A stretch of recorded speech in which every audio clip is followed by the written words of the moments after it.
Hello and welcome back to Food Entertainment. This time for my final review of the Purge films.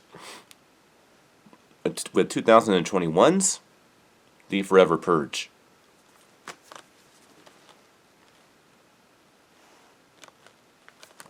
As you can see off the bat, this is the 4K version, so I can actually kind of talk about what it appears the 4K,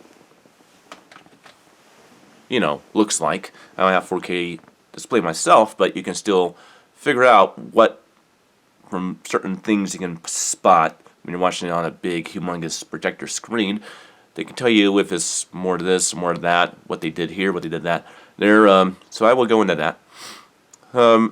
Like the first Purge, this is my first time reviewing this movie, so that means we get a plot synopsis.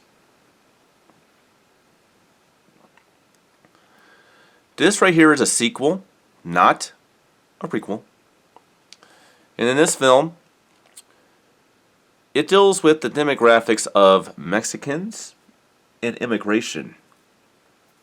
Again, before I go on, I fucking hate the first Purge, and I fucking hate the Forever Purge. And I think I hate the Forever Purge even more than I hate the first Purge.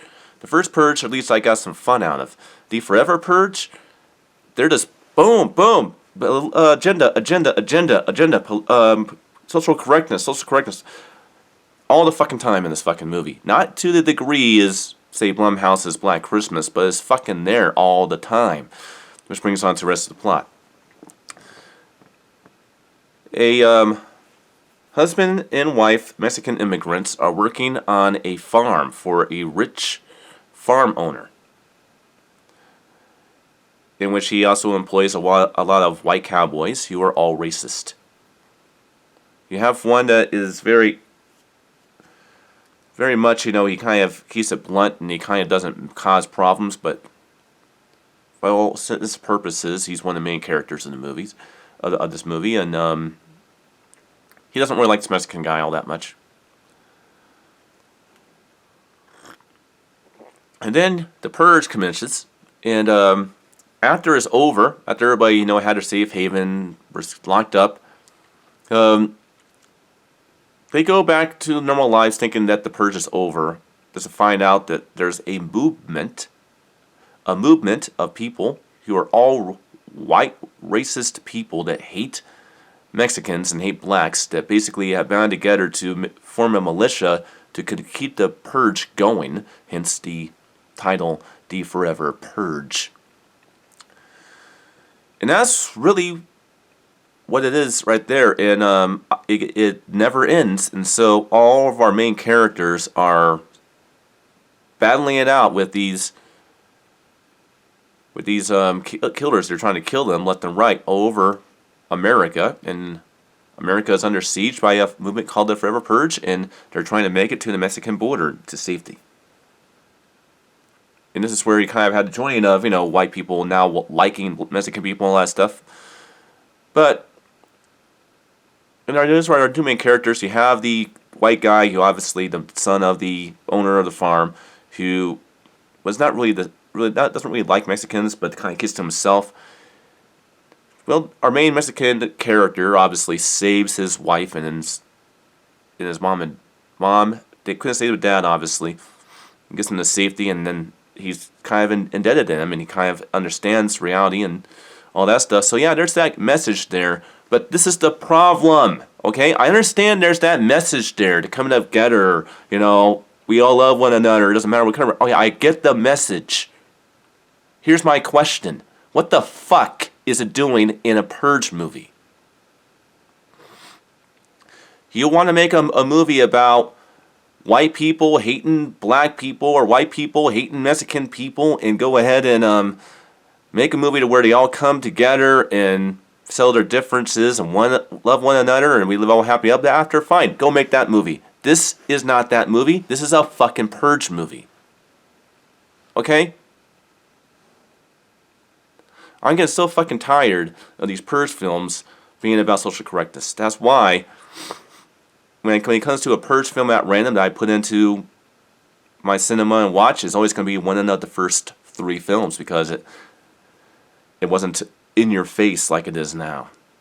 As for a TV show, I haven't watched it. And if it's anything like these last two movies, I don't want to. But then at some point I probably will. Okay, now let's talk about the quality of the movie.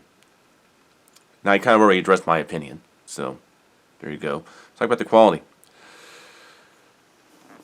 Well, you can definitely tell that they used a lot of HDR10 in this because that wider color spectrum is still existent if you put a 4K disc into a 4K player on a 2K display. You can still see that much wider and brighter color stuff, and at night sequences you can always see things more clearly due to deep blacks. They're kind of still there, just not there to the full extent that you would have if you had a 4K display with HDR10. Now, would it actually play well in Adobe Vision? Well, this is where what Adobe Vision kind of does is it kind of takes advantage of the 4K resolution and all that. We all know this. Yeah, I would say that details are pretty freaking good in this movie. They really have a lot of details in this movie, and you can see things that I don't think you wouldn't be able to see on a regular Blu-ray unless they had a 4K scan. So yeah, I would say it would play well as Adobe Vision presentation as well.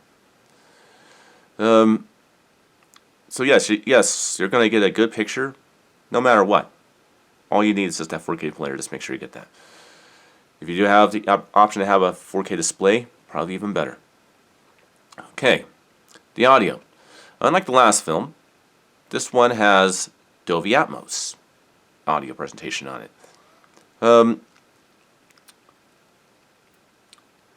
It's good. It's a good Dolby Atmos sound presentation, but it's not like, say, The Hitman's Bodyguard or Man of Steel or something like that. There's like a demo-worthy Dolby Atmos presentation. It's not gonna be like that, but there are sequences in the film that had good proper use of overhead effects, for sure. But it's mostly just front-based and surround-based effects only. The overhead effects are kind of there, but they're not. Like I said, it's not a demo-worthy movie like some others that I would use and claim to be demo-worthy. But it's not a static Dolby Atmos sound presentation, so you do have a pretty good presentation with the sound. And well, that's all there is to say about the Forever Purge. If they're going to make more of these movies, I really suggest that they put aside social correctness and just make a fun fucking movie like they did with the first three. That would be nice. Thank you. And I'll see you guys next time for our next review.